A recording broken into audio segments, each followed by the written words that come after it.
Assalamualaikum warahmatullahi wabarakatuh. Saya Kumala Cahya Dayana, Stambuk A1H1200054. Baik, di sini saya akan menjelaskan materi pengantar pendidikan dari bab 5 sampai bab 9, di mana bab 5 pengertian, fungsi, dan jenis lingkungan. A. Pengertian dan fungsi lingkungan pendidikan. Manusia memiliki sejumlah pengetahuan yang dapat dikembangkan melalui pengalaman. Pengalaman itu terjadi karena interaksi manusia dalam lingkungannya, baik itu lingkungan fisik dan lingkungan sosial.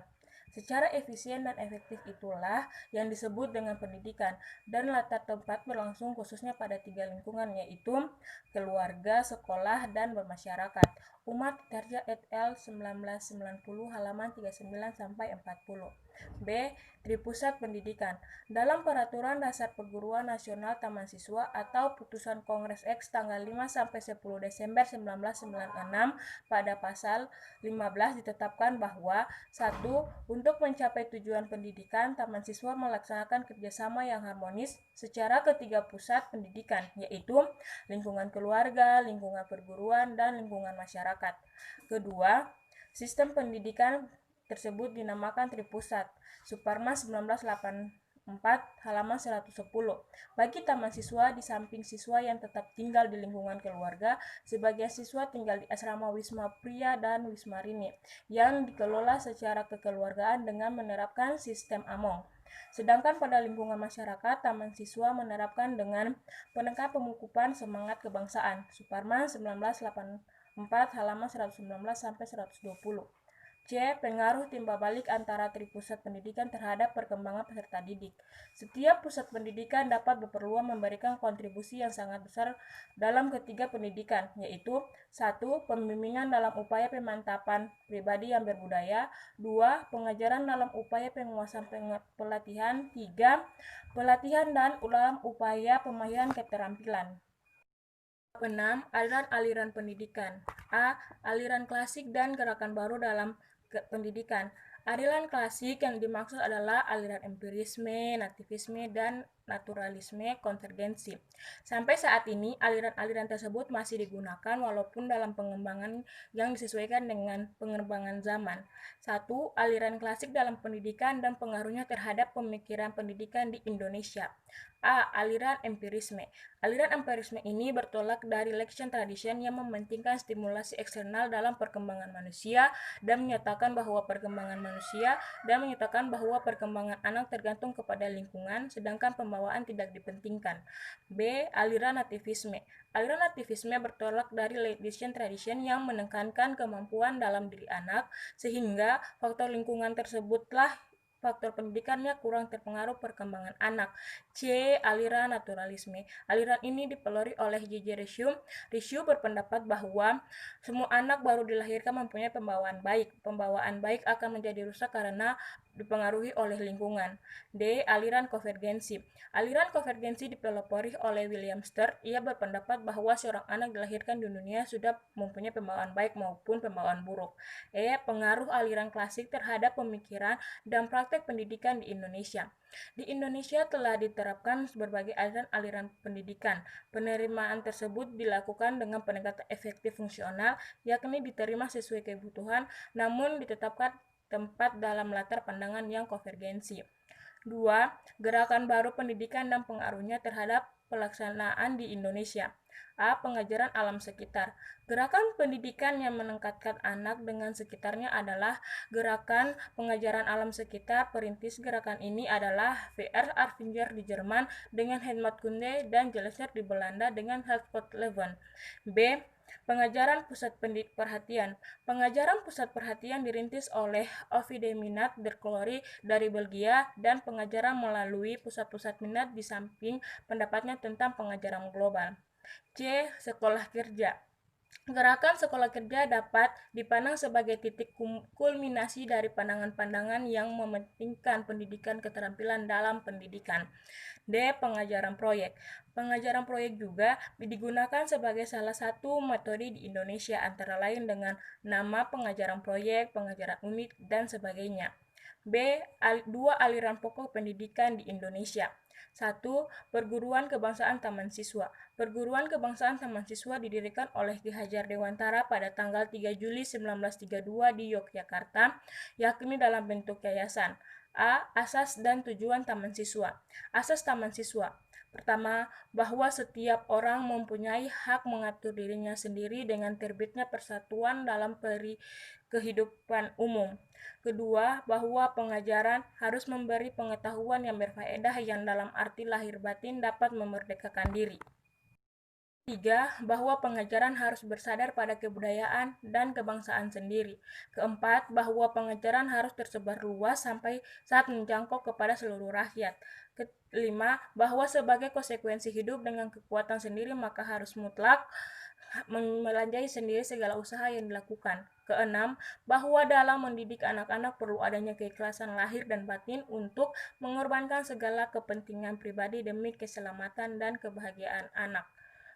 Tujuan Taman Siswa sebagai badan perjuangan kebudayaan dan pembangunan masyarakat tertib dan damai, membangun abad bibit didik menjadi manusia yang merdeka lahir dan batin, luhur akal budinya, serta sehat jasmaninya untuk menjadi anggota masyarakat yang berguna dan bertanggung jawab atas keserasian bangsa, tanah air, serta manusia pada umumnya. B. Upaya-upaya yang dilakukan Taman Siswa. Beberapa usaha yang dilakukan oleh Taman Siswa adalah menyiapkan peserta didik yang cerdas dan memiliki kecakapan hidup. C. Hasil yang dicapai. Taman Siswa telah berhasil menemukan gagasan tentang pendidikan nasional, lembaga pendidikan, dan taman pria sampai sarjana wiyata. Taman Siswa pun telah melahirkan alumni-alumni besar di Indonesia. 2. Ruang Pendidik INS Kayu Tanam. Ruang Pendidik INS atau Indonesian Adolescent School didirikan oleh Muhammad Sejef pada tanggal 31 Oktober 1926 di Kayu Tanam atau Sumatera Barat. A. Asas dan Tanjung Ruang Pendidik INS Kayu Tanam. B. Upaya-upaya Ruang Pendidik INS Kayu Tanam. C. Hasil-hasil yang dicapai Ruang Pendidik INS Kayu Tanam. Permasalahan pendidikan. Pendidikan mempunyai tugas menyiapkan sumber daya manusia untuk pembangunan. Dengan langkah pembangunan selalu diupayakan seirama dengan tuntutan zaman. Perkembangan zaman selalu memunculkan persoalan-persoalan baru yang tidak terpikirkan sebelumnya. Bab ini kita akan mengkaji mengenai permasalahan pokok pendidikan dan saling keterkaitannya antara pokok tersebut dan faktor-faktor yang mempengaruhinya. A. Permasalahan pokok pendidikan. Pada dasarnya, ada dua permasalahan pokok pendidikan yang kita hadapi saat ini. Pertama, bagaimana semua warga dapat menikmati kesempatan pendidikan. Kedua, bagaimana pendidikan dapat membekali peserta didik dengan keterampilan kerja yang mantap untuk tidak terjun ke dalam kancah kehidupan masyarakat. B. Jenis permasalahan pokok pendidikan. 1. Masalah pemerataan pendidikan. 2. Masalah mutu pendidikan. 3. Masalah efisiensi pendidikan. 4. Masalah referensi pendidikan. C. Saling keterkaitan antara masalah-masalah pendidikan. Ada dua faktor penghambat perbaikan mutu pendidikan, yaitu gerakan perluasan pendidikan untuk melayani pemerataan kesempatan pendidikan bagi rakyat banyak memerlukan himpunan dan pengarahan dana dan daya. Faktor kedua, kondisi satuan-satuan pendidikan pada saat demikian mempersulit upaya peningkatan mutu karena jumlah murid dalam kelas tentu terlalu banyak, tenaga pendidik kurang kompeten, sarana yang tidak memadai, dan seterusnya.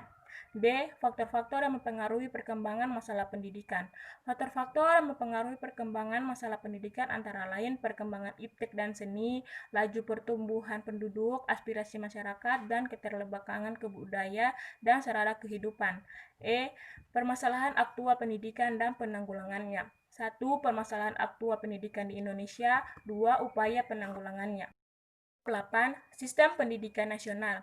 Setiap bangsa memiliki pendidikan nasional. Pendidikan nasional masing-masing bangsa berdasarkan jiwa, kepribadian, dan kebudayaan. Sistem pendidikan di Indonesia disusun berdasarkan kebudayaan bangsa Indonesia dan berdasarkan Pancasila dan Undang-Undang Dasar 1945. Pada bab 8 ini kita akan membahas mengenai jalur, jenjang, dan jenis program pendidikan. A. Kelembagaan program dan pengelolaan pendidikan. 1. Kelembagaan pendidikan. Berdasarkan Undang-Undang Republik Indonesia Nomor 2 Tahun 1989 tentang Sistem Pendidikan Nasional, kelembagaan pendidikan dapat dilihat dari segi jalur pendidikan dan program pendidikan. A. Jalur pendidikan. Penyelenggaraan Sidiknas dilaksanakan melalui dua jalur, yaitu jalur pendidikan sekolah atau pendidikan dasar, pendidikan menengah, pendidikan tinggi, dan pendidikan luar sekolah atau PLS. B. Jenjang pendidikan. Jenjang pendidikan adalah tahap pendidikan berkelanjutan yang ditetapkan berdasarkan tingkat perkembangan peserta didik. 2. Program pengolahan pendidikan. A. Jenis program pendidikan. Jenis pendidikan adalah pendidikan yang dikelompokkan sesuai dengan sifat dan kekhususan tujuan Undang-Undang Republik Indonesia Nomor 2 Tahun 1989, Bab 1 Pasal 1 Ayat 5 Nomor 2. Program pendidikan yang termasuk jalur pendidikan sekolah terdiri atas pendidikan umum SD, SMP, SMA, dan universitas, pendidikan kejuruan STM, STMK, SMP, SMK, SMEA, pendidikan luar biasa SDLB, SGLB, pendidikan kedinasan SPK, APDN, STAN, STBN, pendidikan keagamaan PGAN, IAN, dan teknologi atau HD. 9. Pendidikan dan pembangunan. Pendidikan menduduki posisi sentral dalam pembangunan karena sasarannya adalah peningkatan kualitas SDM. Oleh karena itu, pendidikan juga merupakan alur tengah pembangunan. Bab ini kita akan membahas mengenai esensi pendidikan dan pembangunan, titik temu antar keduanya, peranan pendidikan dalam pembangunan khususnya pembangunan sistem pendidikan nasional. A. Esensi pendidikan dan pembangunan serta titik temunya. Status pendidikan dan pembangunan masing-masing dalam esensi pembangunan serta antara keduanya. 1. Pendidikan merupakan usaha ke dalam diri manusia, sedangkan pembangunan merupakan usaha keluar dalam diri manusia. Kedua, pendidikan menghasilkan sumber daya tenaga yang menunjang menghasilkan sumber daya dan hasil pembangunan dapat menunjang pendidikan, pembinaan, penyediaan saran, dan seterusnya. B. Sumbangan pendidikan pada pembangunan. Sumbangan pendidikan terhadap pembangunan dapat dilihat dari berbagai segi, diantaranya segi sasaran, lingkungan, jenjang pendidikan, dan pembinaan kerja. 1. Segi sasaran pendidikan. Pendidikan adalah usaha sadar yang ditunjukkan kepada peserta didik agar menjadi manusia yang berkepribadian kuat, utuh, serta bermoral tinggi. Jadi tujuan citra manusia yang dapat menjadi sumber daya pembangunan yang manusiawi. Kedua, segi lingkungan pendidikan.